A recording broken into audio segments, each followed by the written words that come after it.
Perfectionism. It sounds almost positive at first, right? After all, who doesn't want to do things perfectly?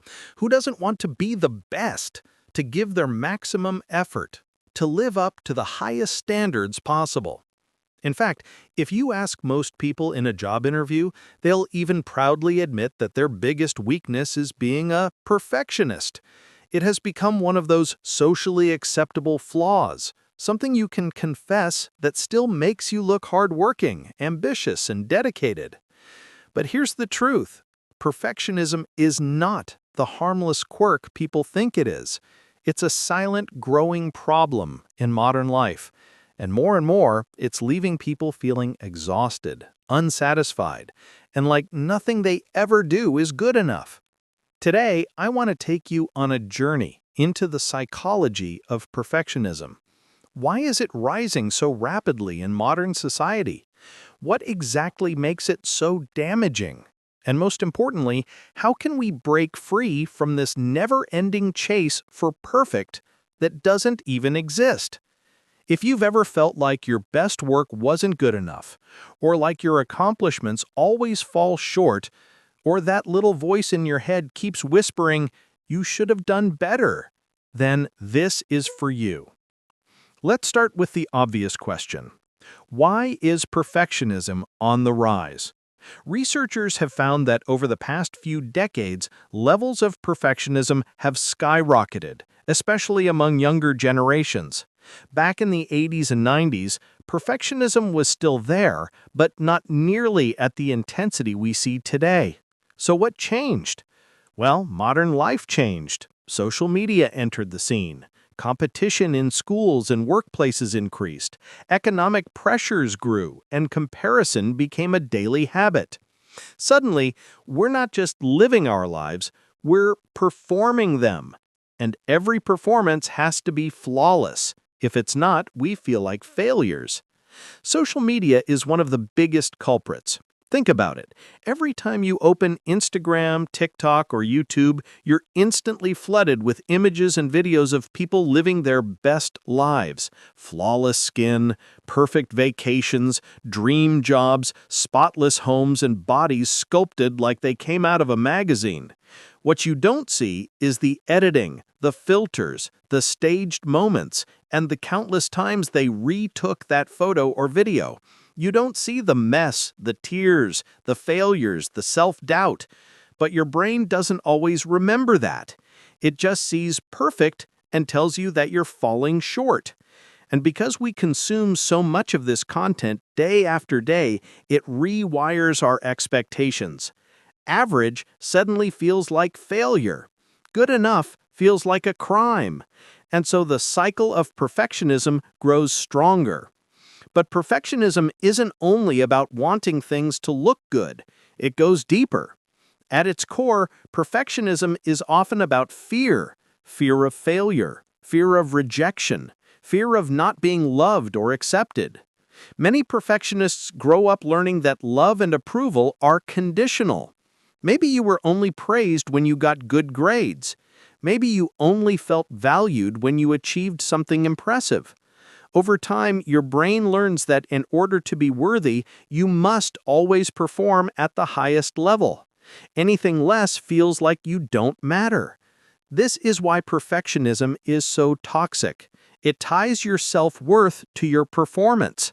If you succeed, you feel valuable. If you don't, you feel worthless. And that's a dangerous way to live. Now let's talk about the hidden costs of perfectionism, because they're bigger than most people realize. On the surface, perfectionists might look like high achievers. They might get good grades, land great jobs, or maintain an impressive lifestyle. But internally, they're often struggling with anxiety, burnout, and self-criticism. Studies have shown that perfectionism is strongly linked to depression, anxiety disorders, eating disorders, and even suicidal thoughts. Why? Because the standards perfectionists set are impossible. You can never reach them. And when you fail to reach them, because everyone fails sometimes, you blame yourself harshly. Instead of seeing failure as a natural part of life, perfectionists see it as proof that they're not good enough. Imagine carrying that weight every day. There's also the problem of procrastination. This might sound strange. Why would perfectionists procrastinate? But in reality, they often do. Because when you believe your work has to be perfect, you become terrified of even starting. You delay projects, assignments, or creative work because you're afraid it won't be flawless. So you put it off until the last minute, and then you rush, and then you criticize yourself for not doing it better. It becomes a vicious cycle. Fear of imperfection leads to procrastination, which leads to stress, which leads to more self-criticism. Many people think procrastination is about laziness, but often it's perfectionism in disguise. Here's another hidden trap. Perfectionism doesn't just hurt you, it can hurt your relationships too. Think about it. If you're constantly holding yourself to impossible standards, you might also hold others to those same standards. You might become overly critical of friends, partners, or coworkers because nothing feels good enough. This can create tension, conflict, and distance. Sometimes perfectionists even avoid relationships altogether because they're afraid of being seen as not good enough. Ironically, in trying so hard to be perfect, they end up feeling more isolated and disconnected from others. Now, here's something really important. Perfectionism is not the same as striving for excellence. Wanting to do well is healthy. Setting goals, working hard, and improving yourself are all great things.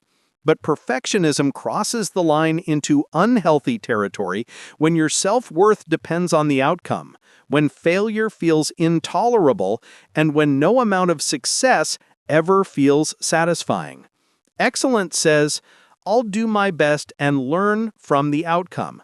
Perfectionism says, if I'm not perfect, I'm worthless. That's a huge difference. So, how do we break free from perfectionism? First, we need to recognize it for what it is. Many people don't even realize they're caught in this trap. They just think they're hardworking or ambitious. But if you often feel like nothing is good enough, if you constantly compare yourself to others, or if you avoid things because you're afraid of failing, then perfectionism might be running the show. Awareness is the first step. The second step is learning to challenge your inner critic. That little voice in your head that says, this isn't good enough, or you should have done better. Start questioning it. Ask yourself, according to who? Whose standards am I trying to meet? Often those standards aren't even yours. They're society's, your parents', your bosses, or some random influencer online. You don't have to accept them as truth. You can redefine what good enough means for you. Another powerful tool is practicing self-compassion. I know it sounds soft, maybe even cheesy, but research shows that self-compassion is one of the strongest antidotes to perfectionism.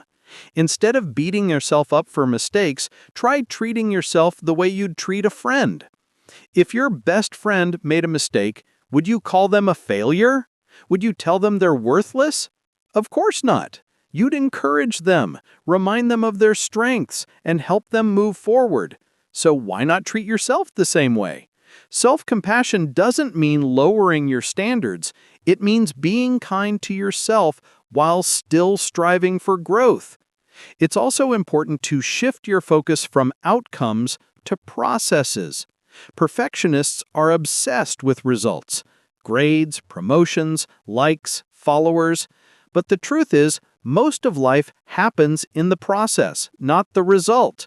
When you focus on enjoying the journey, on learning, growing, and experiencing, you free yourself from the constant pressure of needing a flawless outcome.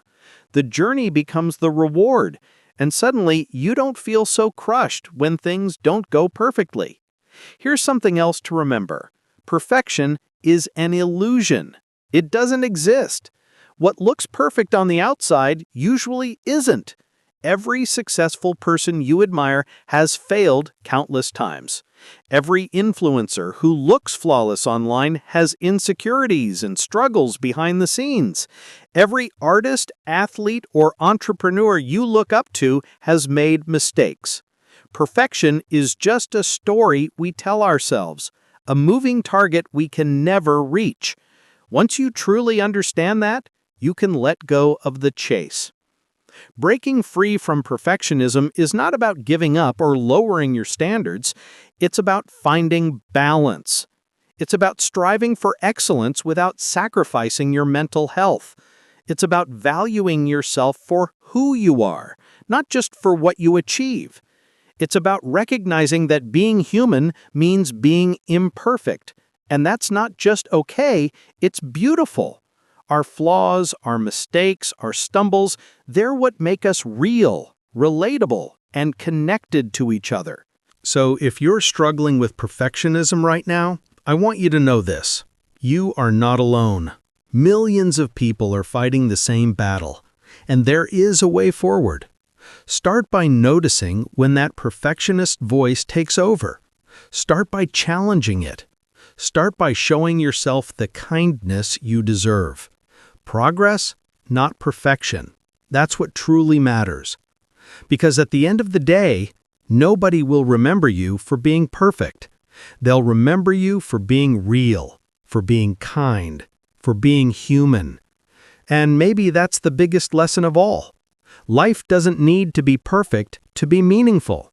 You don't need to be perfect to be worthy of love, success, and happiness. You already are enough, just as you are.